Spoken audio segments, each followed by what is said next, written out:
सभी विद्यार्थियों का एक बार फिर स्वागत है। वही बिंदु पार्ट नंबर 2 अभिप्रेरणा।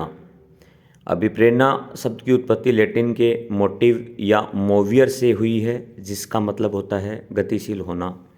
अर्थात हमारे अंदर अभिप्रेरणा कोई न कोई कार्य करने के लिए हमें प्रेरित करती है, आकर्षित करती है। अभिप्रेरणा की जो परिभाषा बताई है वो गिलफोर्ड ने बहुत अच्छी परिभाषा बताई है। अभिप्रेरणा किसी खास आंतरिक अवस्था को कहते हैं जो किसी क्रिया को प्रारंभ करती है तथा उसे जारी रखती है और हमें आगे बढ़ने के लिए गतिशील करती है। अभिप्रेरणा की विशेषताएं देखते हैं। प्रेरणा व्यक्ति की एक खास अवस्था होती है।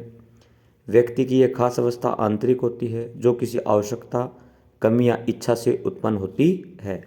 यानी अभिप्रेरणा के लिए सबसे इम्पोर्टेंट जो चीज़ है वो है आवश्यकता, नीड। इस अवस्था के उत्पन्न होने पर व्यक्ति बेचैन अनुभव करता है और इस बेचैनी तनाव को दूर करने के लिए कोई न कोई कार्य को करने के लिए अग्रेसित होता है और उसका व्यवहार होता है चयनात्मक होता है, लक्ष्य प्राप्ति की तरफ होता है। अगला बिंदु है बेसिक मोटिवेशनल कंसेप्ट। आवश्यकता के कारण चालक यानी प्रणोदन और इसमें बाह्य कारक अगर अपन प्रोत्साहन और जोड़ देंगे तो व्यक्ति का जो व्यवहार है वो लक्ष्य प्राप्ति की ओर बढ़ेगा। लेकिन इसके लिए कोई ना कोई प्रणोदन, कोई ना कोई चालक, कोई ना कोई अभिप्रेरक होना बहुत ज़रूरी है। या तो वो आंतरिक हो सकता है या वो बाह्य अभिप्रेरक हो सकता है। आवश्यकता बहुत ज़रूरी है।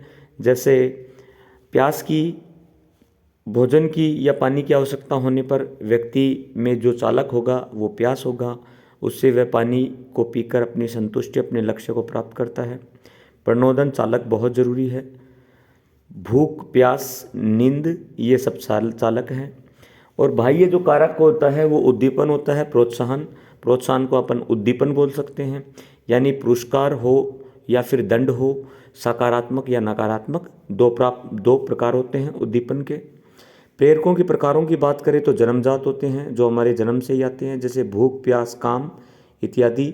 अन्य शारीरिक प्रेरक हवा वगैरह, नींद वगैरह। ये अर्जित प्रेरक वो होते हैं जो जन्म के बाद बालक में, व्यक्ति में होते हैं, जैसे सामुदायिकता, समूह में रहना, उपलब्धि की प्रेरणा, आकांक्षा स्तर इत्यादि।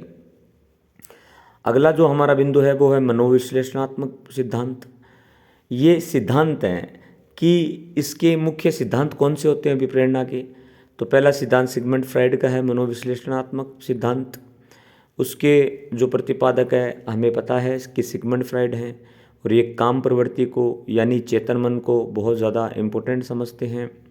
और इन्होंने जो काम प्रवृत्ति है उसे लिबिडो भी कहा है। लिबिडो बहुत अच्छा प्रश्न है।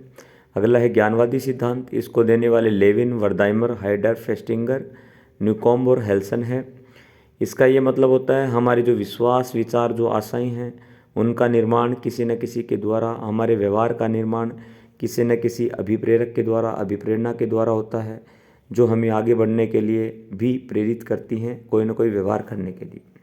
व्यवहारवादी जो सिद्धांत है उसको देने वाला मुख्यतः थॉर्नडाइक है, हल है, मिलर है, डोलार्ड है, स्किनर है। और ये अधिगम सिद्धांत से भी जुड़ा हुआ है, क्रिया प्रसूत अनुबंधन सिद्धांत से भी जुड़ा हुआ है, व्यवहारवादी सिद्धांत थॉर्नडाइक से भी जुड़ा हुआ है। तो अभिप्रेरक कहीं ना कहीं हमारे व्यवहार को भी प्रभावित करते हैं। ठीक है। अगला जो सिद्धांत है वो है शारीरिक सिद्धांत। इसको देने वाले रदरफोर्ड, विलियम जेम्स, जैगविल, Lashley, Morgan, Kretschmer and Sheldon, Hebb, Stellar इत्यादि हैं।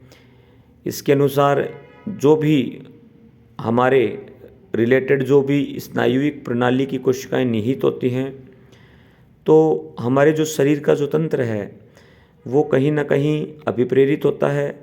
कोई ना कोई क्रिया जो हम करते हैं, जो इच्छाएं करते हैं, जो आवश्यकताएं हैं, हमारी जो प्रवृत्तियां हैं वो हमारे संवेगों पर आधारित होती है। और जैसे संवेग, जैसे अभिप्रेरणा हमारे अंदर आएगी, हम उसी प्रकार की शारीरिक गतिविधि का संपादन करेंगे। अगला है आवश्यकता पदानुक्रम सिद्धांत। वेरी वेरी इंपॉर्टेंट है। ये देने वाले मैस्लो थे। इसके अंदर 5 मुख्य सिद्धांत बताए गए हैं। मैस्लो का जो सेल्फ एक्चुअलाइजेशन है, आत्मसिद्धि की भावना है, स्टीम है, सम्मान पाने की भावना है, लव प्रेम प्राप्त करने की भावना है, स्नेह प्राप्त करने की भावना है, सेफ्टी यानी सुरक्षा की भावना है, जिसके तहत अपन सुरक्षा जो बीमा है वो करवाते हैं, जो शेयर में पैसे लगाते हैं, प्लॉट खरीदते हैं, वो सारे आते हैं, वो सुरक्षा की भावना के कारण आते हैं। और अंतिम जो है फिजियोलॉजिकल है, जो हमारे कहीं ना कहीं हमारे शरीर से रिलेटेड है, हमारी जो भूख प्यास है उससे रिलेटेड हैं। तो ये 5 जो सिद्धांत है बहुत ज़्यादा इम्पोर्टेंट है, मैस्लो के दिए हुए हैं।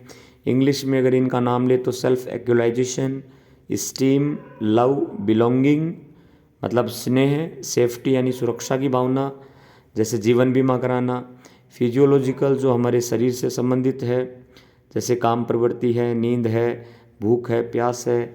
तो ये 5 जो सिद्धांत है ये बताने वाला मैस्लो था। तो ये हुआ आज आपका टॉपिक अभिप्रेरणा। ठीक है, धन्यवाद।